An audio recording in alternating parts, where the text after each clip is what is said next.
Then how do you know it's been modified? I'm not answering any more questions. If you'd like to hear my testimony, you and I go to court. You're just, in his opinion, wasting his time. He wants you to fight that ticket so he can make more money. You can't have a Harley Davidson that's legal and then have a modified exhaust that's illegal. It's just stupid. And this jackboot thug pig is stealing his money. Just driving to work, I'm chilling, going 55 miles an hour. Actually, legitimately, like going 55 miles an hour. It says it on the ticket. And I get pulled over. What's the cop's goal? Pull you over, arrest you, impound your car, and steal your money. That's his whole goal. Why would you talk to him?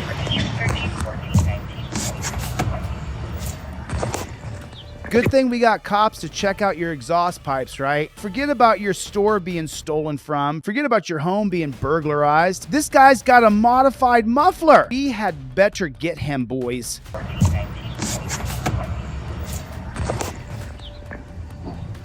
Taking pictures of the exhaust, I assume. He walks up and says he's issuing him a citation. Now, ready?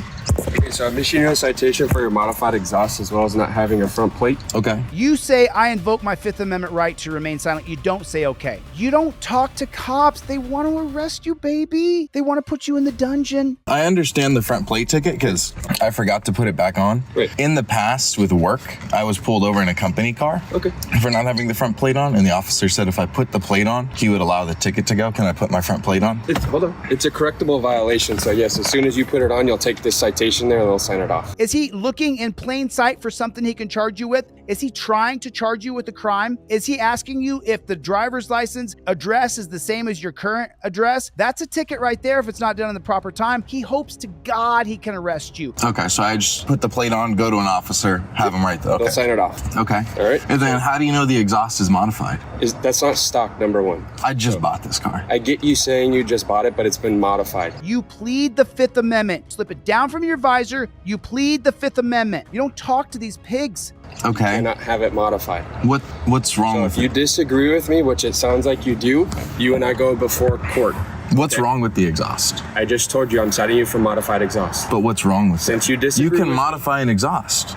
Since you disagree with me, you and I go to court, and I'll testify why I believe it's a modified. And since the judge has you in court, is he going to give you a ticket? Yes, he sure is. He's going to give you a ticket because the cop came there, had to spend money. The judge is making money. The DA's making money. The city's making money. You are the one paying for everybody. You can't sit and argue with a cop and think that you're going to win the argument. You plead the fifth. You don't got to deal with the pig. Can I ask what's wrong with it? I told you it's been modified. You're allowed to modify it if it's within his cats, it's within sound ordinance. I'm not citing you for the decibel section. Okay. I'm citing you because it's loud and unusual. Loud and unusual. This is quieter than the trash truck that went by. So like I said, if you disagree with me, you and I go before the judge. We don't argue here.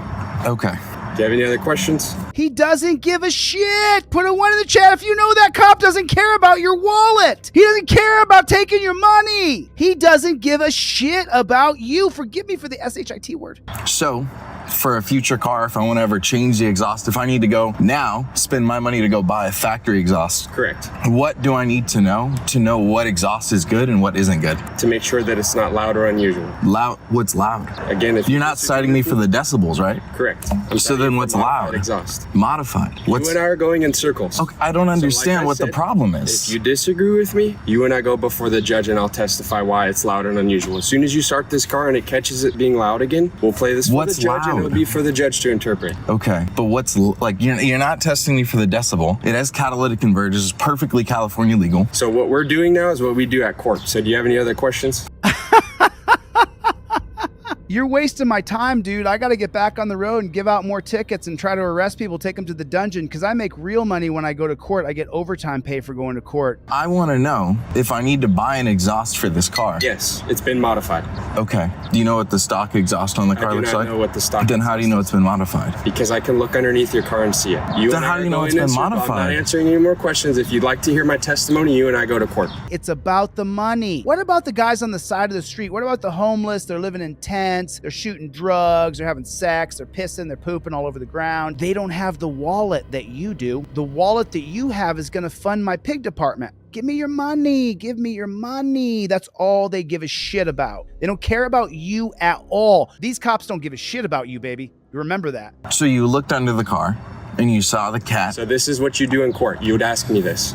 Am I not allowed to ask you questions? You can ask me all day, but I'm telling you, you and I can go to court. I would love to not go to court if I don't have to. So I'm just want to ask you questions because we're both here. I was going to go to the gym. I already missed that because I got pulled over. Got it. So if I need to go buy an exhaust for this car and I put another one on it, would I not be modifying the car? You need to put on a stock muffler, something that's not loud or unusual. Loud or unusual. Okay, and what's the definition of loud? Actually taking the time to pull somebody over because they have a modified exhaust? F you, bro. I don't be a willing consent of the governed so that you can waste our money on chasing down someone who's got an exotic car with an exhaust when there's Harley Davidsons driving down the road. You were in your car. What's that? Start your car. I would prefer not to start my car while I'm waiting here with you. Start your car and we can see if it's loud or unusual. Okay.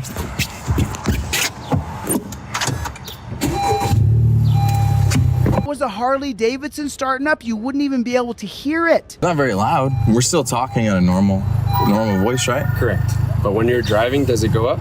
Can I rev it? Sure. Does that sound normal? Does that sound usual? Compared to the cars on the road, yeah. You can't have a Harley Davidson that's legal and then have a modified exhaust that's illegal. It's just stupid. That's interpretation. So like I said, you and I will go. Yours is interpretation, right? Correct. Here's your okay, so it's all just in the air, right? Here's your copy of the citation. I'll put it right here for you. And I just need a signature here, and that just says you understand you got that citation and that you'll take care of it. So it's all just kind of up to how we think it is. I just need your signature here, sir. You didn't find any modifications under the hood, right? I didn't cite you for that.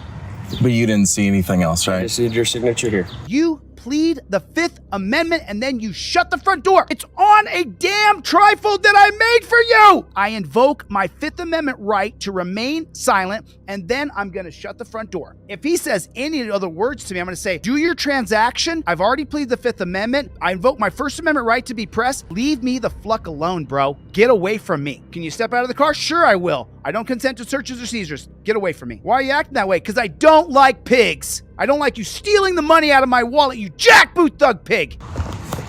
And I'm signing for the citation that I cited you for. Modified exhaust and no front plate. Okay. Have a nice day.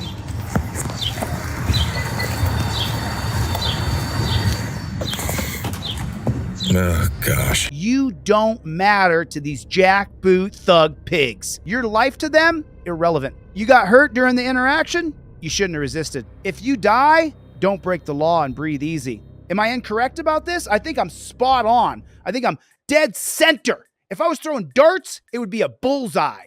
Your arms go to a touchdown position. That's how your arms do it. Your arms go to a touchdown position. You see this arm elbow bend right there? Phone's at the top of it. There's the top of the goalpost. There's the other side of the goalpost. Now I've got a touchdown position. Copper can't say I was reaching. Copper can't say nada. I had my license, registration, proof of insurance ready to go along with a copy of my driver. I'm a black man today named Denzel Washington. I had everything ready to go for the jackboot thug pig. I had everything ready to go. License, registration, proof of insurance, everything was together on a laminated card. I already laminated it. I took my time to do it because I don't want this jackboot thug pig to have any kind of power over me. I gave you everything I have to give you required by law. Leave me alone at that point. I'm not gonna play the game of why'd you pull me over. I'm not gonna play the game of do you know how fast I was going. No, no, no, no, no. We've seen time and time and time again that you end up going in torture cuffs, that you end up going to jail. You have to use the trifold. Then the cop says, you know what? I want to search your car. And you say, okay, sure, you can search my car. And then you get out of the car. And then you turn around and you pull your trifold out and you say, you know what, I revoke consent. If I can give consent, then I can revoke consent. I revoke consent on camera. Now, from the 1914 case of Weeks called the exclusionary rule, he can no longer search. He has to stop searching. Anything he finds after the search, after you revoke consent, is no longer admissible in a court of law. If you have it on camera, doesn't matter what you have in your car after that point. You gave consent, he took your consent, used your consent, you revoked that consent, and then he searched your car anyway. It's now the exclusionary rule. No longer can he use it. Fruit of the Poisonous Tree from 1961, Mapp versus Ohio.